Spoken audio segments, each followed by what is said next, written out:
Donc, j'ai actuellement le débat international, M. Raouf Gaafar, notre analyste politique et économique. Bonsoir, M. Raouf Gaafar, et bienvenue sur notre débat international. Merci. M. Raouf Gaafar, est-ce que vous m'entendez bien? Oui, je vous entends bien. Oui.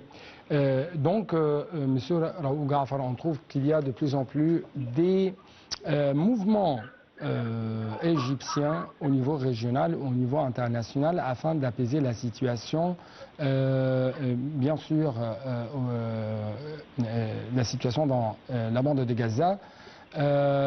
Par conséquent, on trouve que, ou plutôt à cause de cette guerre acharnée contre les Palestiniens dans la bande de Gaza, il y a des réactions, que ce soit de la part des Houthis, que ce soit de la part d'autres pays dans la région.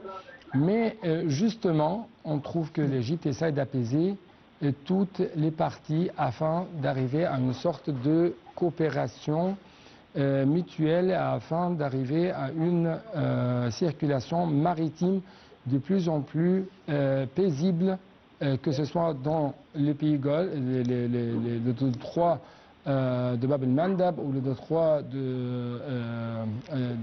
là-bas dans la mer du Golfe ou dans d'Ormuz au pays du Golfe. Donc ma question porte sur comment vous trouvez ces mouvements politiques effectués par l'Égypte, notamment que M. le Président Abdel Fattah al-Sisi était aujourd'hui aux Émirats Arabes Unis. Certainement, les répercussions de ce qui arrive à la bande de Gaza est clair sur le plan mer Rouge, sur le trafic dans la mer Rouge, sur le commerce international, avec les attaques des sites qui a commencé par tout le monde, et puis maintenant ça diminue et ça se concentre sur peut-être des bateaux, etc., israélites, peut-être américains, mais ils ont eu quelques coups assez forts de la part de l'Amérique qui les a affaiblis considérablement. Ce qui a eu un impact positif sur le trafic, la circulation des bateaux dans le canal de Suez, certainement. Et quand l'Égypte fait cet effort pour essayer améliorer la situation, c'est non pas certainement c'est pour notre intérêt en premier lieu, mais nous vraiment rendons service à tout le monde sur le plan économique. La circulation dans le canal de Suez diminue les coûts de transport, donc c'est utile pour le monde entier. C'est pour ça que l'Égypte, bien qu'elle fait de l'effort dans toutes les directions, c'est-à-dire pour essayer d'aboutir à une solution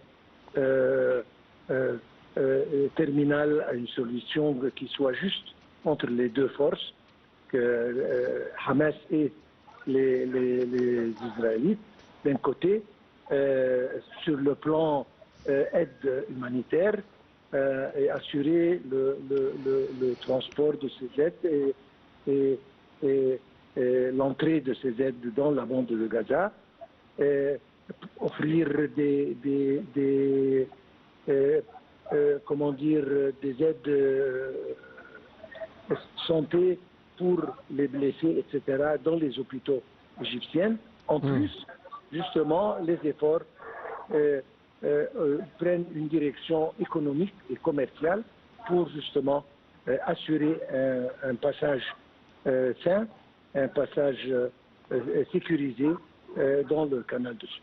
Oui, dans le cadre de ce canal très stratégique, du canal de Suez, encore une fois, est-ce que nous pouvons dire que l'Égypte, à travers la visite effectuée par M. le Président Abdel Fattah al-Sisi aux Émirats Arabes Unis, essaye d'apaiser de plus en plus la situation régionale?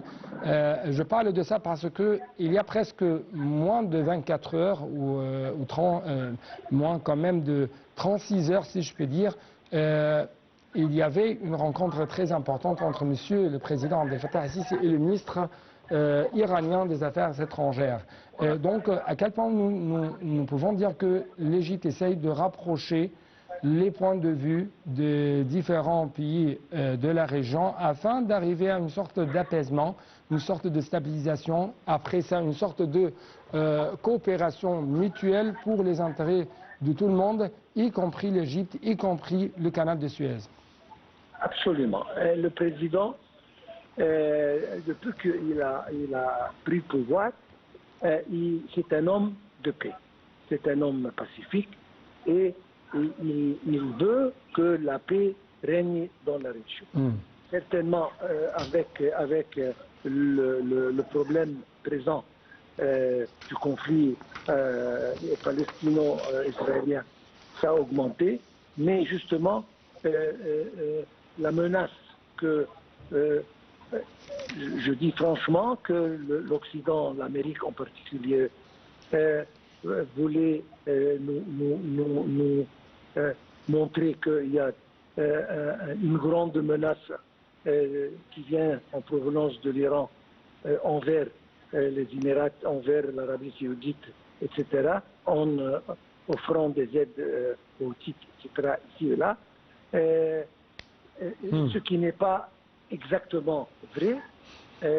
Maintenant, on essaye d'atteindre des relations un peu plus étroites avec l'Iran et justement discuter avec les Émirats pour les convaincre que l'Iran c'est un voisin qui ne représente pas une menace si grave. Et qu'on peut s'entendre et on peut coexister en paix autour du Golfe, ce que je veux dire. Et certainement, cette situation se reflète directement envers le commerce international et le passage, encore une fois, des navires, des pétroliers, etc., dans la mer Rouge, Hormuz et Akhnatch.